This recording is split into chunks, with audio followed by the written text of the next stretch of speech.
on the one hand, over the years, since Pitan, my first novel, which has not been translated into English yet, and I've been very grateful about this, there's an expanding, really, with each and every book. I've met with new readers joined that circle. So the circle expanded and expanded at each stage.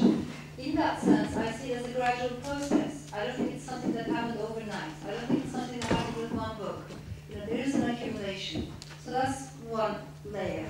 But at the same time, there's something additional that happened with this book, and you're right in that sense. People who are not like perhaps the traditional readers of novels, traditionally perhaps they don't read many novels. Those people were also interested in this book. Like in Turkey especially, many housewives read this book. Many elderly people in Turkey read this book. Many teenagers read this book. Teenagers that are all the time on the internet doing other things, but they felt very connected to this book. So in that sense, there were also additional segments, joining. And that's a big question. How did that happen? How were they intrigued? I think that's also related with the spirit of the times. Spirituality does matter to many people. There is a spiritual quest inside many people. Perhaps on the surface we can't tell this, we don't know. But inside, many people are interested, of course, in Rumi's voice. Many people were interested in Shem's voice. Of course, Rumi is a very well-known figure around the world and very well respected, but Shem's is less well-known.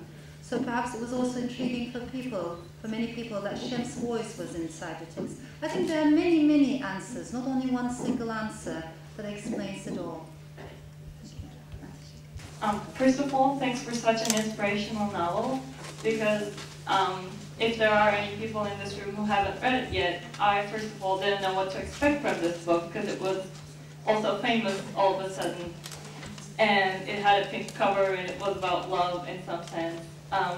But my advice to people who haven't read it yet is, I think everyone will have a personal understanding of what's going on in the book, and there's no one lesson to be taught, and it's also personal.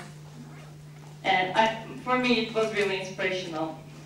And the issue of you writing from many different perspectives affected me a lot, and it gave me a real sense of how people perceive the world that's going around them, and I really want to congratulate you for doing it really amazingly.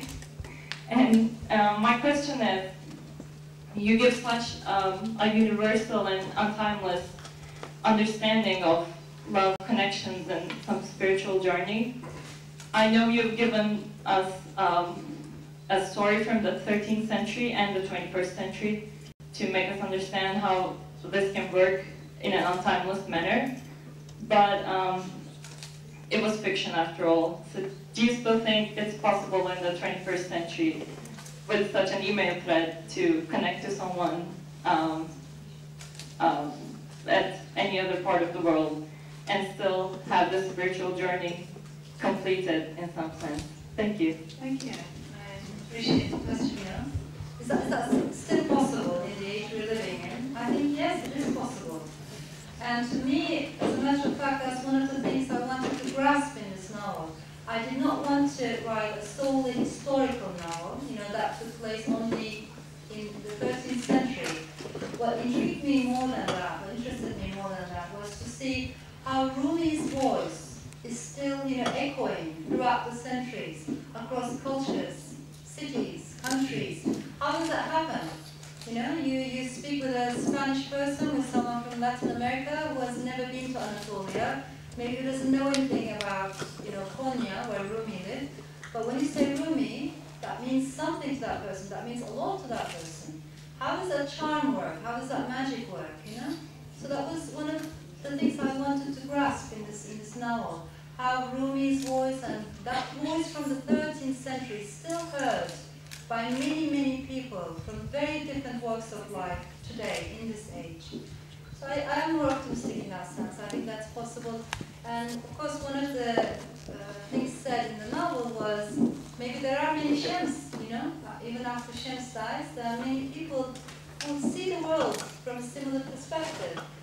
there are many people who see the world from Rumi's perspective. There still are, under different names, with different identities, speaking different languages. So that is happening. You mentioned how you felt a personal connection with the book, and that matters a lot to me. I think this is one of the charms, this is one of the beauties of the art of storytelling. To me, maybe millions of people, or thousands of people, or hundreds of people read the same book, but everyone's reading is unique. It's like our fingerprints. There's no, replica, because everyone brings their own gaze into the text. So you feel connected to different characters as you're reading, then maybe your best friend, she will be reading it in a different way.